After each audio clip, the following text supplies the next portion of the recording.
네, 안녕하세요. 학폭톡의 장 팀장입니다. 네, 안녕하세요. 법무법인 상원의 문인곤 변호사입니다. 네, 변호사님. 요즘에 이제 이슈들이 되게 많잖아요. 사회 이슈가. 네, 근데 사실 가장 중요한 건 내 가족 이슈 같아요. 그렇죠. 뭐, 본인 주변, 특히 본인 가족들이 행복한 네. 게 가장 중요한 것 같습니다. 그런 의미에서 학폭이 또 굉장히 중요한 의미를 가진다고 할 수 있겠죠. 네, 학폭 심의 결과를 받았는데 내가 원하는 만큼 상대방이 처분이 안 나올 수 있잖아요. 네, 그렇죠. 그럴 때 어떻게 해야 되냐? 그런 부분 관련해서 학폭톡에 굉장히 많이 문의가 올라왔기 때문에 맞습니다. 오늘 또 주제를 선정하게 된 걸로 알고 있는데 예. 장 실장님께서 좀 소개해 주실 사례들도 좀 있으실 것 같습니다. 제가 한번 읽어보아 드리겠습니다. 그 학폭톡에 굉장히 많은 조회수가 있었던 글인데 2024년 10월 21일자 감자지옥 올리신 글 중에 학폭 교육청에서 결론이 났다라는 글을 읽어보면은 순차적 쌍방폭행이 아닌 걸로 결론이 나는데 예상했던 것처럼 교육청 처분의 강도가 너무 낮다. 피해자는 안아골절이 와도 가해자 조치 1, 2, 3호 처분, 학생교육 4시간, 부모교육 4시간, 2호 처분도 2월 28일. 저희 아이에게는 상급 학년 진급 시 학급 분리 정도의 피해자 조치 3호, 6호 이게 맞나요? 그러니까 이제 약간 섞어서 말씀해 주셨는데 좀 풀어서 말씀해 주시면 좋을 것 같습니다. 네, 그 이분은 예상했던 것처럼이라고 하는 걸로 봐서 크게 기대를 안 하셨나 봐요. 네네. 이게 처분의 강도가 너무 낮다. 네. 너무 낮는데 이게 맞냐? 이게 맞냐라는 의미의 이제 뒷부분에는 내가 더 할 수 있는 게 없냐? 이 처분을 그대로 받아들여야 되냐? 맞습니다. 불복할 수 있는 절차가 없냐라고 좀 이해가 됩니다. 일단 첫 번째 사례는 제가 그 정도로 이해를 했습니다. 네, 그러면 그 두 번째 사례 또 보고 전체적인 결론을 좀 말씀드릴게요. 네. 2024년 10월 25일 꼬잉호인님의 글을 보면 제목이 이거죠. 와 진짜 교육청 행심 가야 할까요? 학폭 결과 어이없음 이게 제목입니다. 공동학폭의 전치 3주 아침 저녁으로 불러서 엄청 개패듯이 팼다. 이 구두 그대로 말씀드린 겁니다. 이거 행심 가야 할까요? 방관자들, 옆에서 보던 사람들도 조치 없음 나왔다. 경찰은 아직 조사 중이고 동영상 찍은 건 증거 불충분으로 조치 없음 나와버리고 그 동영상을 구할 방법은 없을까요? 지금이라도 변호사를 대동해서 횡심해야 할까 싶어요. 아침에 통지서 받고 지금까지 심장이 벌렁거리네요. 이런 상황에서 피해자들은 어떻게 대응해야 될지 궁금하다. 두 가지 어떤 사례들이 결국에 학폭위 결정에 따른 처분에 만족을 못해서 이제 그 이후의 절차라든지 불복을 어떻게 할 수 있는지 방법을 여쭤보고 계시는 것 같습니다. 맞습니다. 이런 경우가 굉장히 많습니다. 오랜 시간이 걸린 교육장의 선도 조치에 불만족인 경우가 굉장히 많은데 네.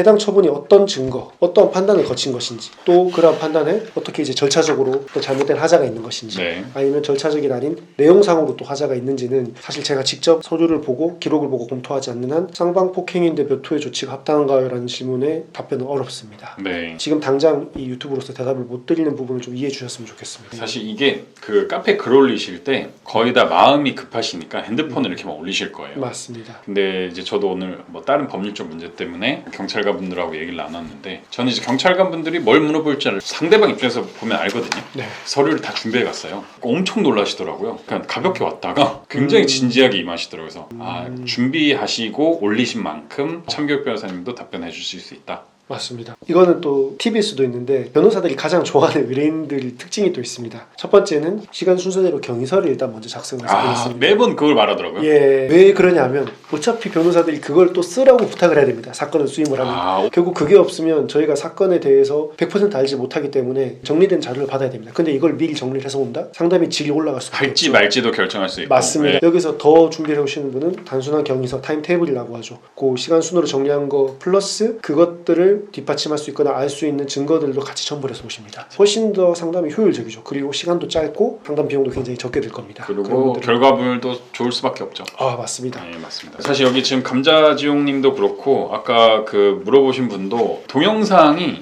그 CCTV인지 아니면 학생들의 핸드폰을 촬영한 건지 제 3자가 찍은 건지 네. 이런 것도 말해주셨으면 답변이 더 쉽게 나왔을 텐데. 제 생각에는 우선 가정을 해보면 네. 가해 학생이 스스로 이제 그런 장면 촬영을 했던 것으로 보입니다. 그 중에 한 명이라든지 예. 방관자라고 하는 걸로 봐서 실제로 네. 그 현장에서 가해자가 찍은 영상 같습니다. 그렇다는 것을 상정을 하고 말씀을 드리면 네. 그런 질문을 주셨지 않습니까? 가해 장면이 나온 동영상을 내가 구할 수 있냐? 맞습니다. 내가 확보할 수 있냐? 이걸 물어보셨는데 정확한 사정은 사실 알 수는 없습니다. 근데 이 촬영자가 법적으로는 임의 제출, 스스로 내가 이걸 내겠다라고 하지 않는 이상은 경찰이 영장을 가지고 압수수색을 해야 됩니다. 함부로 그걸 이제 개인의 사생활이라든지 그런 정보라고 보기 때문에 이걸 함부로 할 수도 없습니다. 영장을 가지고 이제 강제로 뺏어오는 방법이 이제 두 번째 방법이고 네. 첫 번째는 이제 이미 제출을 받아야 되는 것이 이제 정석입니다. 근데 경찰 측에서 만약에 이렇게 조사를 실제로 하고 있다면 형사 사건화가 되어 있다면 경찰 측에 이제 이렇게 굉장히 중요한 정보다 학폭이라든지 그런 부분에 있어서 이제 핵심적인 자료가 될 수 있기 때문에 이걸 좀 우리한테 주는 걸 협조해 달라라는 식으로 해서 이제 받는 방법이 있을 수도 있습니다. 물론 이제 이후에 소송을 전제로 한다면 증거 보전 신청이라고 있습니다. 이것들을 미리 내가 이제 소송에 들어가기 전에 확보를 해놓겠다. 라는 이제 사전적인 그런 절차라고 보시면 되는데 그런 신청을 해서 촬영자에게 법원을 통해서 이제 제출을 해라 네. 라고 요구를 하는 방법이 있을 수 있지만 이게 CCTV 같은 경우에는 정상적인 어떤 설치되어 있는 CCTV가 영상을 촬영을 해서 그게 남아있으면 그 CCTV 저장 매체에 대해서 이제 이걸 확보를 하면 되는데 요건 아까 말씀드렸다시피 가해자 중 한 명이 개인 핸드폰으로 찍었으면 그 개인이 가지고 있는 핸드폰에 그게 저장이 되어 있기 때문에 촬영자가 CCTV처럼 달라라고 했을 때 주는 게 아니라 나 그런 영상 가지고 있지 않다. 한마디에 보면 끝나는 거. 예, 그러면 굉장히 이게 어렵죠. 가지고 있지 않다는데 어떻게 이거를 달라고 법원도 이제 요청을 하겠습니까? 저도 뭐 학부모 입장에서 너무 답답할 것 같아요. 굉장히 심각한 사안인데 왜 이렇게 협조를 안 해줄까? 그렇죠. 근데 이제 이런 절차 자체가 이미 이렇게 좀 고착화가 되어 있고 정형화되어 있는 절차이기 때문에 이런 부분은 근데 이제 인지를 하고 이제 대응을 하셔야겠죠. 안 되는 걸 자꾸 달라고 하는 것보다 다른 자료들을 빨리 취합하는 것이 오히려 효과적인 방법이라고 할 수 있겠죠. 네, 알겠습니다. 구체적인 걸 원하시면은 창극 변호사님한테 쪽지를 보내시거나 네. 전화 상담을 요청하시면 좋을 것 같고요. 일반적인 불복 방법에 대해서 학폭이 처분이 나왔다. 근데 불복하고 싶다. 어떻게 해야 될까요? 이 부분은 이미 많은 피해 학생 학부모님들께서 알고 계신 부분인 것 같습니다. 네. 실제로 검색도 많이 하신 게 제가 느껴지고 많은 학부모님들이 먼저 하실 수 있는 부분이 행정심판을 먼저 고려를 하십니다. 심판, 예. 여기서 이제 많은 분들이 이제 좀 묻고 계시고 또 잘못 알고 계시는 부분들이 있어서 한 가지를 좀 제가 짚고 싶습니다. 네. 많은 분들이 오해하는 것 중에 하나가 행정심판을 하고 거기에 불복을 하면 행정소송을 해야 한다. 이렇게 네. 알고 계십니다. 아닌가요? 네, 하지만 실제로는 학폭의 심의에 따라서 교육장에 대한 처분에 대해서 행정심판도 가능하고 행정심판 없이 바로 행정소송도 가능합니다. 행정소송이 더 심각한 건가요? 소송은 말 그대로 법원에서 바로 하는 것이고 네. 이 행정심판은 교육청 내에 행정심판위원회가 따로 있습니다. 거기서 판단을 하는 것이기 때문에 제가 뒤에서 조금 더 설명을 드릴 수 있을 것 같습니다. 네. 그래서 행정심판 이후에 행정소송 불복하는 게 아니고 행정소송도 가능하다. 이건 내 선택에 따라서 다르다. 맞습니다. 행정심판과 소송의 차이 방금 말씀해 주셨는데 조금 더 디테일하게 말씀해 주시면 좋을 것 네, 같습니다. 좀 분리를 해서 차근차근 설명을 드리면 네. 행정심판의 경우에는 법원이 아닙니다. 법원이 아닌 행정청의 내부 기관 네. 학교폭력 관련한 선도주체의 경우에는 교육청 내 행정심판위원회가 이 처분에 대해서 판단하게 됩니다. 네. 그리고 행정소송의 경우에는 아까 말씀드렸던 행정법원에서 네. 이 교육장의 처분이 옳은가 그른가를 판단하게 되는 것입니다. 자, 그럼 학폭위 심의에 따라서 교육청이 이유 처분을 내렸다. 이를 피해자 측이 받아들일 수 없으면 첫 번째 행정심판을 청구해서 다시 받아보는 거. 두 번째는 행정소송을 청구해서 법원의 판단을 다시 받는다. 맞나요? 맞습니다. 정리를 잘해주셨습니다. 두 가지 방법이 있다고 이해하시면 될 것 같습니다. 네, 이거를 단계적으로 안 하셔도 된다. 맞습니다. 라는 게 핵심입니다. 행정심판을 청구하는 것이 유리한가? 행정소송을 청구하는 것이 유리한가? 고민되겠죠 이제.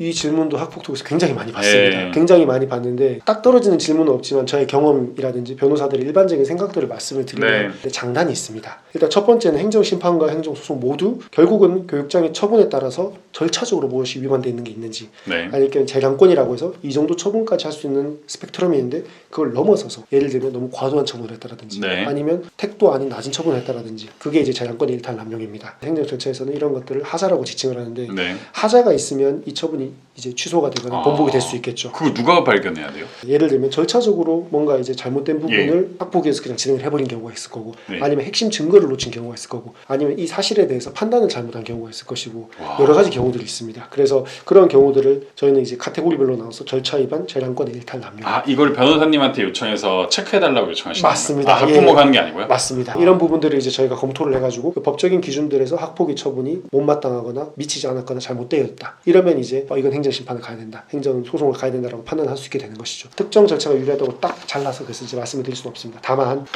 행정심판이라는 제도의 취지를 고려를 해볼 때 행정심판의 장점이 있을 것 같습니다. 네. 다시 한번 썸머리 해드리자면은 불복을 했어요. 난 다시 해야 된다 하면 혼자서 판단하지 말고 아까도 여기 학폭토에서 올리신 분이 지금이라도 변호사님을 선임해야 될까요? 근데 사실 맞죠. 앞단에선 본인이 했는데 원하는 결과가 안 나왔으니까 맞습니다. 뒷단도 사실 비슷할 경우가 되게 높겠죠. 그럼 누군가 객관적인 자료를 봐주고 판단을 해야 되는데 그걸 보고 행정심판을 할지 소송을 할지 장단점에 대해서 지금 말씀을 해주시고 있는 겁니다. 정확하십니다. 그래서 대부분의 분들이 못마땅하니까 그냥 난 행정 가야 된다. 앞선 질문도 그런 취지였지 않습니까? 근데 그게 아니라 아까 제가 되게 어려운 얘기도 좀 섞어서 했지만 절차적 하자, 재량권의 일탈 남용도 섞어서 했지만 이게 그 하자를 판별하는 기준들입니다. 하자가 있어야 그 처분은 바뀔 수 있는 가능성이 생기는 거겠습니다. 네. 근데 그 기준을 판단하는 것들이 법적인 기준들이고 그 부분에 있어서는 변호사 판단이라든지 상담을 받아보는 게 굉장히 중요하다고 이제 말씀드릴 그쵸. 수 있는 것이죠. 괜히 그걸 안 하고 감정적으로 했다가 시간과 돈만 낭비할 수 있다. 상처만 예. 두 배가 될 수가 있죠. 행정심판 장점이 뭐가 있나요? 예. 네, 아까 전에 그 장점이 있다고 제가 말씀을 드려서 질문 주신 것 같은데 네. 우리나라에서 이제 행정심판이라는 제도가 생긴 이유는 행정기관에 의한 스스로의 판단을 바로잡을 수 있는 기회를 보장하는 것입니다. 네. 말씀드렸다시피 법원이 아니라 행정기관에서 이를 판단해서 우리가 잘못된 판단을 했으니까 이걸 고치자라는 네. 취지에서 이 제도가 있었던 것이고요. 그래서 행정권의 자율성을 보장하고자 하는 것이고 무엇보다 이제 행정소송보다 그렇게 되면 좀 간이한 네. 절차에 따라서 심리 판정함으로써 시간과 비용 모두가 절약될 수 있다는 측면이 있습니다. 네. 이런 면에서 어떠한 케이스의 경우에는 행정심판을 선행하는 것이 추천되기도 합니다. 그러니까 선행된다는 게 아까 말씀드렸다시피 행정심판을 거친 뒤에 거기서도 안 됐을 경우 행정소송을 하는 것이 나은 경우가 있다고 말씀을 드린 겁니다. 네. 굳이 이제 저한테 이제 행정심판을 먼저 가야 되냐 행정소송을 먼저 가야 되냐 결국 오늘 이 궁극적인 질문을 맞습니다. 주신다면 각각의 장점이 뚜렷합니다. 행정심판은 시간과 비용이 절약될 수 있습니다. 행정소송은 법원의 최종 판단을 바로 받아볼 수 있다는 그런 장점이 있는데 사안이 너무 다양하니까 이제 일률적으로 제가 추천 기준을 말씀드릴 수는 없습니다. 없죠. 사안에 따라서 다르겠지만 보수적으로 결과를 예상을 먼저 해봅니다. 내가 원하지 않는 결과가 나왔다 라고 네. 예상을 해보고 그 대응책을 보여야 하는 것이 이제 변호사로서 맞는 태도라고 저는 봅니다. 맞습니다. 예. 그래서 행정심판을 통해서 예를 들어서 원하는 결과를 얻지 못해서 행정소송까지 가게 될 경우를 상정을 해서 네. 일단 고려를 해보게 되는데 그런 경우에 기간을 결국 좀 따져보게 되거든요. 행정심판에 소요되는 기간은 평균적으로 3개월에서 6개월 정도가 걸리고 행정소송에 소요되는 기간은 6개월에서 1년 정도 평균적입니다. 이거는. 와, 이게 그 기간에 또 문제가 있네요. 했는데 졸업해버리면은 와, 이거는 진짜 부모님 입장에서는 진짜 신경만 쓰고 네. 끝나버릴 수 있다. 그런 게 좀 될 것 같습니다. 맞습니다. 네, 마지막으로 하나 더 여쭤볼게. 아까 행정소송 6개월에서 1년이라고 하셨는데 그렇게 오래 걸리는 절차인지 행정소송이. 네. 이 부분도 질문을 정말 많이 주시는 네. 부분인데 질문을 잘 뽑아주셨는데 도대체 법원이 얼마나 걸리나요? 그렇게 오래 걸리는 게 맞나요? 라는 질문을 정말 예. 많이 주십니다. 근데 실제로 이 행정법원이 업무가 많이 과중되어 있고 행정기관과 이제 지루하게 법정 공방이 계속 왔다 갔다 합니다. 이게 생각보다 오래 걸립니다. 작년의 경우에 그 고위공직자 분의 아드님이 학교폭력 처분에 대해서 장기간 동안 소송을 벌였고 그 소송을 하는 기간 동안은 입시 절차에서 불이익도 받지 않았습니다. 와. 이게 어떻게 보면 뭐 악용이라고 하긴 그런데 법의 허점이라든지 그런 부분을 좀 이용한다고도 볼 수 있습니다. 근데 이걸 줄이는 것도 또 문제예요. 왜냐면 그 많은 사건을 어떻게 하루 이틀 내에 다 보겠어요, 그죠? 그렇죠. 그렇기 예. 때문에 아까 제가 말씀드렸다시피 기간을 보고 너무 짧다고 생각이 든다면 행정소송을 바로 하는 것도 이제 방법이 될 수가 있는 거죠. 소송 기간이라는 것이 이제 예. 개인적인 생각이 아니라 실제로 이 문제에 대해서 이제 MBC가 작년도 학교폭력 소송 판결문 128건을 실제로 분석을 했다고 합니다. 분석을 했는데 학폭위 처분에서 1심 선고까지 평균 12.3개월 이렇게 걸린다고 집계를 했고 가장 오래 걸린 재판은 3년 동안 하는 재판도 있습니다. 와. 학폭위에서 1심까지만. 3년이면 사실 웬만한 끝난 거죠. 졸업 무조건 다 끝난 갖췄네요. 거죠. 네, 오늘 사실 간단한 질문으로 시작을 했는데 사실 이거는 굉장히 중요한 문제 같아요. 맞습니다. 네, 항상 내 원하는 대로 세상 일이 이루어지지 않잖아요. 그렇죠. 지금 이 시간에도 많은 분들이 고민을 하실 겁니다. 행심을 가야 되나요? 행정소송은 어떤가요? 오늘 영상이 그런 분들에게 꼭 도움이 돼서 학폭 절차를 이제 이해를 하시는데 실질적으로 도움을 많이 받으셨으면 좋겠습니다. 맞습니다. 마음이 좀 많이 아프실 거예요. 왜냐면 일어나지 말아야 될 일이 일어났고 막을 수 없는 상황이잖아요. 근데 저희가 좀 이렇게 웃으면서 얘기를 하는 거는 그게 뭐 즐거워서가 아니고 잠깐 이 영상을 보시는 순간만이라도 마음을 편안하게 하시고 그렇죠. 답이 없는 게 아니다. 다만 혼자만 생각하지 마시고 좀 주변에 좋으신 분들을 활용하셔라 라는 마음으로 이렇게 좀 말씀을 드리고 싶습니다. 네. 저도 이 유튜브를 찍으면서 정말 어떤 무겁고 딥한 조문을 읽어주는 시간이 아니라 실질적으로 학폭독에 올라오는 학부모님들의 실질적인 고민들 그것들을 법리적으로 좀 명쾌하게 설명을 해주는 그런 시간들이어서 또 의미가 있는 것 같습니다. 네, 뭐 아시겠지만 저희 책도 다 그런 식으로 쓰여져 있고요. 굉장히 도움이 되실 것 같습니다. 네, 오늘 영상에서 마치겠습니다. 감사합니다.